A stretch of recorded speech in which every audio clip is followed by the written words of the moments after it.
वसुदेवसुतं देवं कंसचाणूरमर्दनं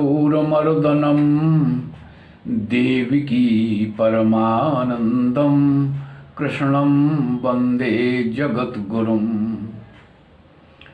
शुभ प्रभात देवियों एवं सज्जनों, कृष्ण संदेश सुधा चैनल के माध्यम से मैं धर्म प्रकाश भदौरिया गीता विश्लेषक गीता की ज्ञान गंगा में अवगाहन हेतु उपस्थित आप सभी भद्रजनों एवं सुधी जनों का हार्दिक अभिनंदन एवं कोटि कोटि वंदन करता हूँ।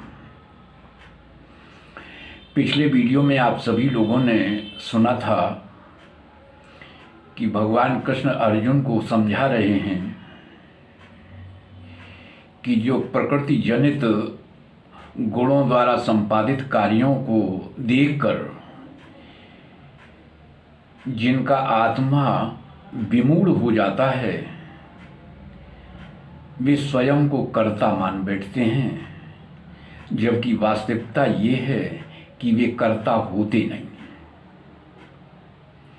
अब अगले श्लोक में भगवान क्या कहते हैं उसे बड़े ध्यान से सुनेंगे। अगला श्लोक क्या है कि तत्त्ववित्तु महाबाहो गुण कर्म विभागयो गुणागुणेषु वर्तन्ते इति मत्वा न सज्जते। मधुसूदन भगवान कृष्ण अर्जुन को संबोधित करते हुए कहते हैं कि हे महाबाहो, इस शरीर में एक है गुण विभाग और दूसरा है कर्म विभाग।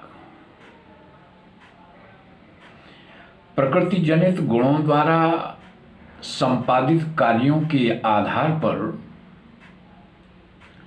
इस संपूर्ण सृष्टि को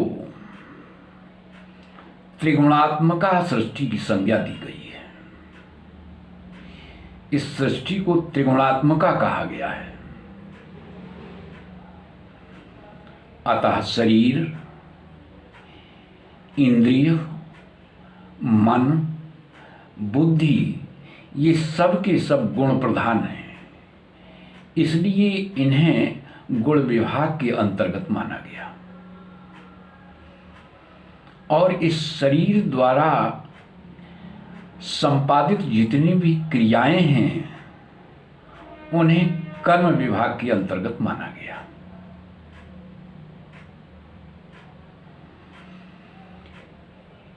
यहां पर ध्यान देने वाली बात यह है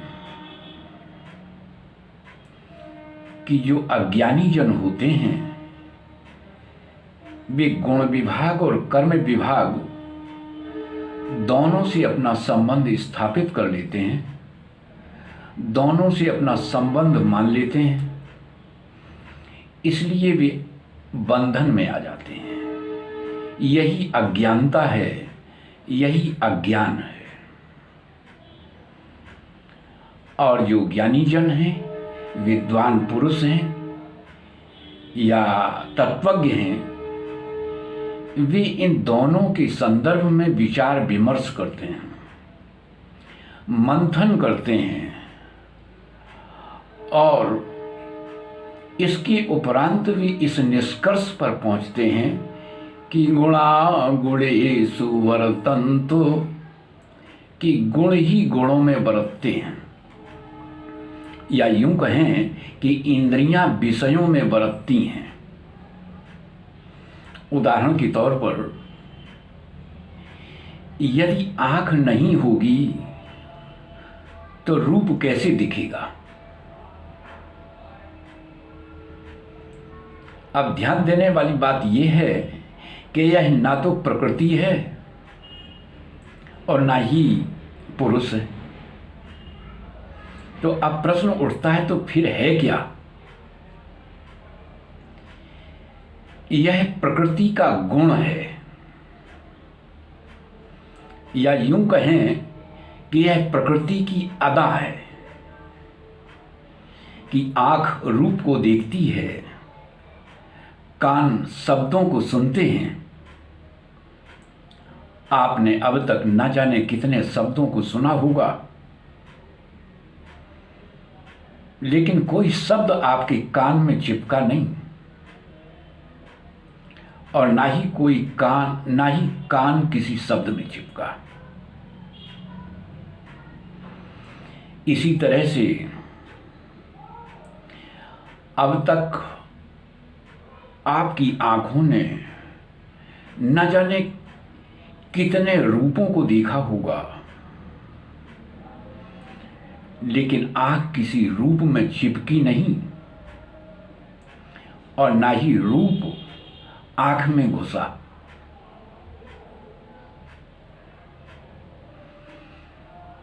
तो यहां पर कहां आसक्ति हुई?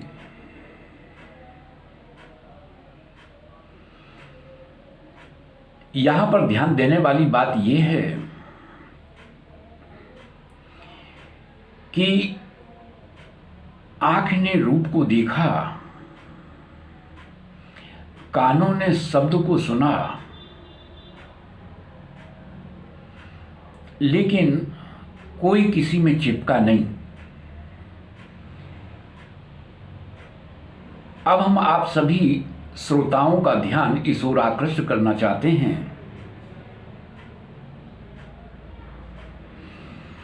कि आपका जो औपाधिक ज्ञान है, इस ज्ञान में आसक्ति नहीं है तो औपाधिक ज्ञान, लेकिन आसक्ति नहीं है।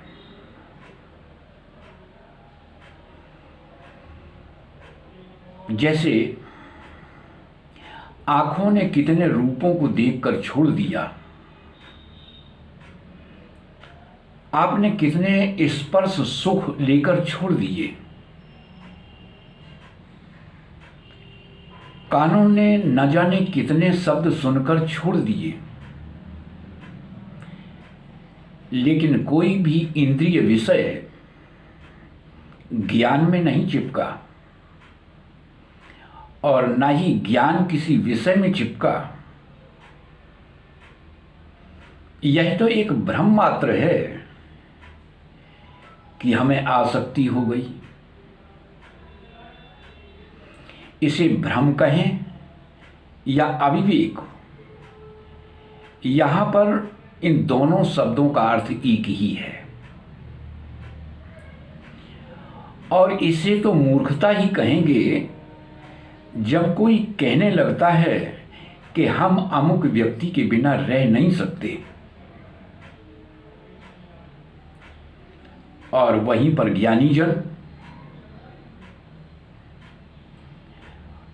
गुण विभाग और कर्म विभाग दोनों के संबंध में यथार्थ जानकारी रखते हैं, इसलिए वे आसक्त नहीं होते।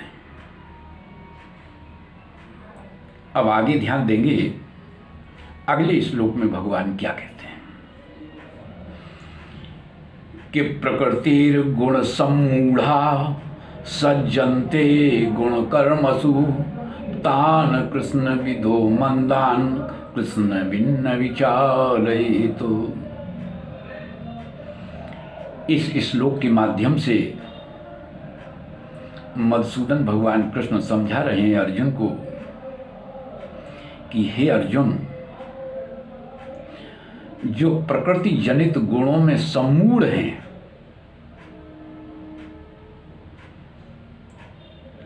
सम्मूढ़ का अर्थ होता है भटका हुआ,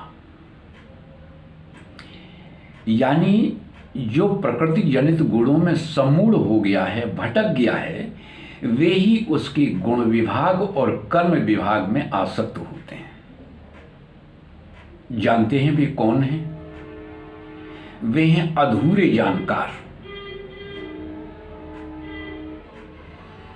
जिनके संदर्भ में भगवान कहते हैं अकृष्णकृत, जिन्हें यथार्थ जानकारी नहीं है, या दूसरे शब्दों में यूं कह सकते हैं कि जिनके पास उड़ती हुई जानकारी है। वे बहुत ही मंद हैं, उनकी गति बहुत ही धीमी है। यदि आप उनके साथ में रहेंगे तो आपकी प्रगति अवरुद्ध हो जाएगी, आपकी प्रगति रुक जाएगी। इसलिए जो गुण विभाग और कर्म विभाग के विषय में पूर्ण जानकारी रखने वाले ज्ञानी जन हैं, उनके लिए भगवान कहते हैं कि उन्हें तो इनसे दूर ही रहना चाहिए। आगे भगवान कहते हैं कि कृष्ण न विचारे, तो ऐसे लोगों को रहने दो यथास्थान, चलने दो उन्हें अपनी चाल से। ऐसे लोगों को विचलित नहीं करना चाहिए। जिस गति से वो चल रहे हैं उन्हें चलने दो, जहां रह रहे हैं उनको रहने दो। तो आज की वीडियो में बस इतना ही। आज की ज्ञान चर्चा में यदि आप लोगों को आनंद आया हो तो हम आपसे अपेक्षा रखते हैं कि आप हमारे वीडियो को ज़्यादा से ज़्यादा लाइक करें, शेयर करें, अपनी आख्या दें, और यदि आप नए हैं तो हमारे चैनल को सब्सक्राइब अवश्य करें। जय श्री कृष्ण।